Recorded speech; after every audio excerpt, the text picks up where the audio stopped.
I'm Becca, I'm the Youth and Schools Worker at Beeches Baptist Church, and it's great to be back with another week of Bible Bites. This week, and in the next couple of weeks actually, I thought it would be great to start thinking about the topic of Easter. And in that, explore kind of Jesus's ministry and what is important to him and how maybe we can apply some of that to our lives. This week, I thought it would be great to think about what it means to be great in God's kingdom. One thing that is clear all throughout Jesus' ministry is that he came to serve, not to be served.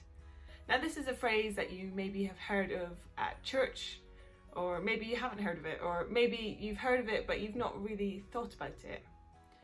And the thing is, think about it. Jesus, God's Son, came to earth. He came to be King of Kings, Lord of Lords, Prince of Peace, all of these amazing things. My natural expectation would be, if I heard that a massive king was coming to visit, would be that they'd have lots of servants, that they would want the best food, they'd want everyone to bow down before them, they would want to be treated really, really well. I'd be really surprised if I found out that this amazing king was coming to visit and part of what they were going to do was serving people, helping those in need. And they didn't really care about the big fanfare. But that's exactly what Jesus said. The whole point of him coming was to serve, not to be served. I think one really good example of this we can find in the book of Matthew and in chapter 20.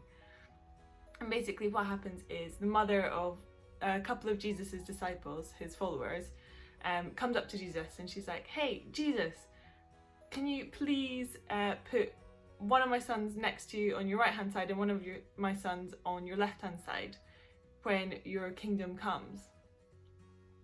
Kind of saying, like, can they get the best spots in the house? And Jesus is like, you're not really sure of what you're asking. You don't understand what that entails. And as they're having this conversation, obviously the disciples themselves start to overhear what she's saying. And they start squabbling and they're kind of like, hey, no, we want to be in the best seats in the house. And what Jesus does is he stops the conversation and he's like, okay, you want to be the greatest. Well, the way to be the greatest is to become the least. The way to become the greatest is to become a servant. He even says the word slave to those who need help. And Jesus doesn't just say this because he's expecting other people to do it, but he follows it up by saying, do this because you'll be following the example of the Son of Man. The Son of Man came to serve, not to be served. And when Jesus talks about the Son of Man here, he's talking about himself. So what does this mean for us?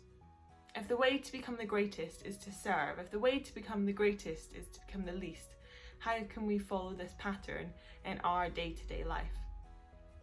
Well, I think there's probably infinite possibilities of what you could do. But here are some examples, and actually my challenge for you is to think up of some of your own.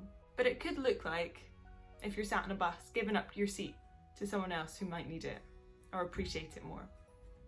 It might mean actually saying to your siblings, you know what, I'll do your chores, I'll do the washing up, I'll do the hoovering this week, so you can have a week off.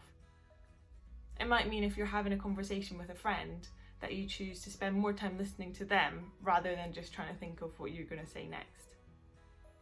It might mean giving up your money or your time to charity to help those in need.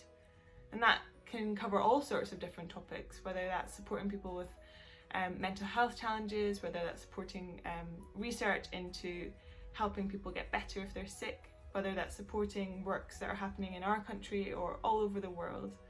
Actually, those are really valuable things that we can put our time or our money into. To put it simply, to serve means opening our eyes and having a look around, not just about what we want to get out of life, but about the needs of the people around us. It's about asking God, where do you want to see change? Where can I bring some of your love and your light into the world that I live in? And that doesn't change regardless of whether or not you will get praise or people will notice that it was you who did it. As I said before, the challenge this week is to think about areas in your life where maybe you could serve. Maybe I've given you some inspiration with a list of ideas that I came up with, or maybe you've come up with something completely different.